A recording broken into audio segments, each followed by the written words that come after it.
Pag-uusapan natin ngayong umaga ang tips kung paano magkaroon o magkakaroon ng self-confidence matapos makaranas ng rejection sa bawat aspeto ng buhay. Ayan, kailangan po natin matutunan yan. Para tulungan tayo sa talakayan, kasama natin si Dr. Sheila Viesca, ang CEO at Director of Communication and Consultancy and Training Institute na Talk Shop.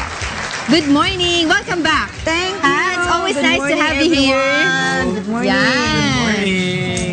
Ayan. Sheila, O, sige paano po. ba kami magiging confident? Kunwari sa public speaking muna. Hindi kasi ang unahan ano natin. dyan, ang pinaka malalaman natin kay ma'am is yung halimbawa hindi ka natanggap sa trabahong gustong-gusto mong pasukan, pasukin. Tapos na ano ka, hindi ka nila tinanggap. Ano, paano? Kasi medyo mababa na yung self-esteem mo Oo, dun. Sabihin, mababa ay hindi na. ako tinanggap, hindi ako magaling. So paano mo, how do you deal with it? Dalawa yan, nabanggit mo pareho. Self-confidence and self-esteem. Ang tandaan natin, self-confidence is what you show. Self-confidence is what you project. Self-esteem is what you feel. Self-esteem is what you build every time you reaffirm yourself. A child who grows up in a loving environment, a person who belongs to an accepting group, usually improves his self-esteem. And then the confidence naturally follows. But you also have people who lack self-esteem who can project it. Kaya may nakikita kayo kadalasan, parang mayabang siya, no? Parang may dating, parang wala Puno naman. ng hangin. Yes, high self-confidence, low self-esteem. So, ang kailangan nating tanggapin dito sa lahat ng aspeto ng buhay, pag nangyari yung rejection, social yan. Social, sa mga interviews, sa love life, sa mga kaibigan. Lahat yan nangyayari. Ay, hindi ako na-reject ka. Lahat yan nangyayari sa labas. Pero ang proseso, personal. Yan yung paano mo tinitignan yung nangyari sa'yo. So kung self-confidence na pag-uusapan, pagkatapos kang ma-reject, pagkatapos kang matanggihan, pag hindi mo nakuha yung tamang trabaho, ang titignan mo dyan, gaano ba kalakas ang tiwala mo sa sarili mo? Kaya mo bang gawin ulit? Oo. Diba? Ano ba tingin mo sa sarili mo? Ano bang, yun po Sapat yung ka ba? self-reflection? Oo. At ano yung decision mo ngayon? Para, Ano yung action plan mo? yes, ano yung action To move plan on, mo? to get up again. Yes. And there are several factors. First, set the goal. Realistic ba yung goal mo? Kailan mo gustong magawa to? Paano mo magagawa yung goals mo? Yeah. Next, skills. Ano ba yung kailangan mong gawin? Do you have to enroll at Talk Shop to develop your public speaking skills? Do you have to buy books? Baka nakakalimutan mo ng magbasa or baka nakakalimutan mo ng gawin yung mga gusto mo sa buhay. Because once you stop doing things for yourself and then you keep giving, the tendency is kahit hindi ka naman rejected, feeling mo rejected ka. Then, tingnan mo kung ano yung mga nasa paligid mo na nakakasagabal sa'yo. That's the third one, constraints. May mga tao ba, may mga sitwasyon ba na dapat kang layuan? Baka naman punta ka ng punta kung saan feeling mo rejected ka palagi, tapos reklamo ka ng reklamo. And then, identify the obstacles. Once you've identified the obstacles, it is easy to set your direction right because you will only include in your life the people and situations that will make you a better person. Huwag magmumukmok, di ba, ma'am? Yes. Huwag magmumukmok. Move on. Yes, look at the bright side. Halimbawa, gusto mo talaga maging singer, nakailang audition ka na sa ASO, panay ang reject sa'yo ni Doc Mon, siguro iba na talaga ang direksyon ng buhay mo. Huwag ka nang maging singer. Tama. Oo. Hindi, tsaka alam mo, yung confidence, mahalaga yan sa pagkanta.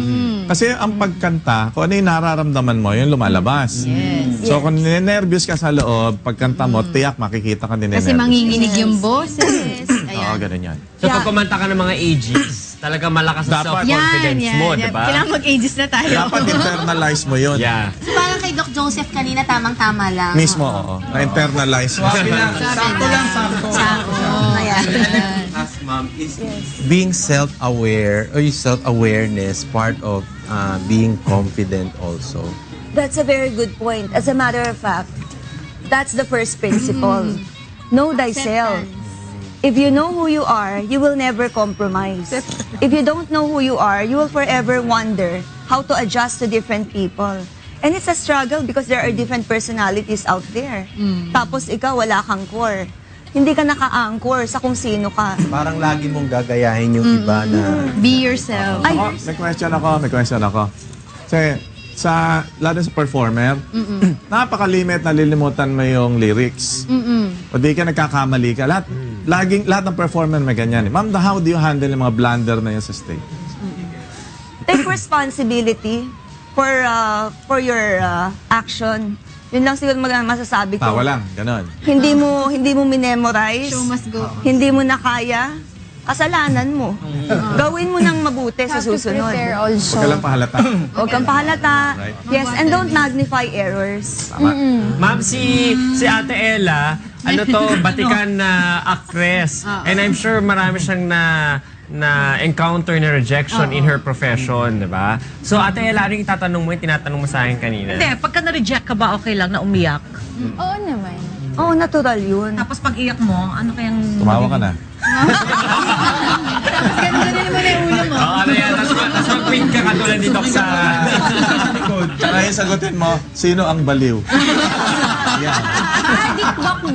Nasabi ba, okay lang, it's okay to cry. Nasabi nga natin, iba-ibang personalidad. And so, different people deal with different situations differently. Yung iba umiiyak, yung iba nagagalit, yung iba nagtatago, yung iba sana naman na walang malalang gawin because rejections make us better people. Right. Rejections make us who we are. Kung hindi ka pa nare-reject, kawawa ka naman. Anong Nahiya naman tibay? ako, galing mo. Anong Ikaw tibay? na. Ikaw. Kasi dyan natin hinuhugot Oo. ang strength natin. Anong tibay ang maipapakita mo? Wala ka namang pinagdaanan. True. It's how you process it. And very good point. Iiyak ka ba? Anong gagawin mo? Whatever you do, reassert yourself. Ma'am, some people kasi pagka ganyan ginagawa, china-channel na lang nila yung pagpipighati nila sa ibang activities like they do sports, diba? They do other things para okay din naman yun, ano? Oo, Archery, ganun. Archery. definitely, any productive, worthwhile activities that will get you back on track is good. Kahit pa sa umpisa, ang dahilan mo para lang matanggal yung sense of rejection sa'yo. Ang tanong ko sa inyo, when was the last time you faced the mirror and you smiled at yourself? Kanina. Kanina. Sinabi mo ba, ang gwapo-gwapo mo? Sobrang gwapo mo. Oo, tama yan. Pwede. Ako, sinabi ko din yun. Ang ganda pala ng nilalang ng Diyos na ito. Alam niyo, meron akong nabasa one time, no? Everybody wants to shine like diamonds, but not all want to be cut.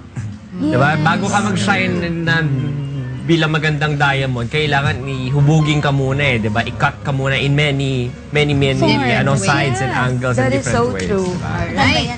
Yes. Para po sa mga gustong matuto or makabuild up pa ng self-confidence, paano po nila kayo kukontak? Okay, salamat. You can reach Talk Shop, the only ISO certified civil service accredited training center at 894-5588. We are located in Makati, but we do have different programs all over the Philippines. And our specialization is communication excellence and personal effectiveness. And definitely, it all starts with the self. What kind of self do you have? Dapat alam mo yan. Yes. So, the website is www.talkshop.ph. Yeah, and then they can also email you at sheila@talkshop.ph. Alright. That's right. Thank you very much, Miss Sheila Viesca. Siya po ang CEO, Director of Communication ng Talk Shop. Yeah. Maraming It's always a salamat. pleasure. Doc